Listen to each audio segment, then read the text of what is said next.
ఈ ఉగాది పండుగకు ఈ పంజాబ్ టీంలలో చేతి బ్యాట్స్మెన్లకు కీడొచ్చిందంట. ఇక అందుకని మా టీం వాళ్ళు ఎవరు బ్యాటింగ్ ఆడతలేడు.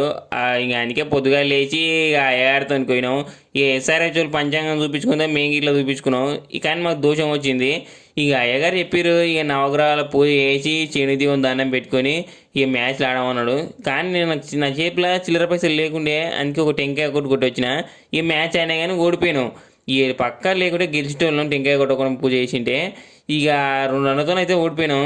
ఇక మా టీంలో అయితే ఆ శశాంక్ గాడు అయితే వానికి గ్రాబలం బాగుంది, జాతకం బాగుంది, అన్నీ బాగున్నాయి. ఇక వాడిని ముందర పంపుతారు రేపటి నుంచి వచ్చే మ్యాచ్ల నుంచి. అందుకే 6 పోలు కొడుతున్నాం కానీ లాస్ట్ దాన్ని తీసుకొస్తున్నాం. కానీ ఇక మాకేదో దరిద్రం బట్టి ఓడిపోతున్నాం. ఇక మా దరిద్రం అంతా ప్రీతి చింతనే, ఎందుకంటే జాతకం బాగాలేదంట. ఇక నేను చెప్పిన మ్యాచ్కు ముందు ఆ చిలక జ్యోతితో పోయి 2 కాళ్ళు తీపించుకొని ఇక ఎట్లుందో జాతకం తెలుసుకున్నాం అని చెప్పినా కానీ ఇన్లేదు. ఇక కట్నం ఎంత పెట్టాలో 1000 పడాలని చెప్పి ఇక పోలేదు జాతకంతోనికి. ఇక ఎట్లయితే ఇక ప్రీతి జింత వల్ల మ్యాచ్ ఓడిపోయినాం. అంత కారణం అంతా ప్రీతి జింతనే.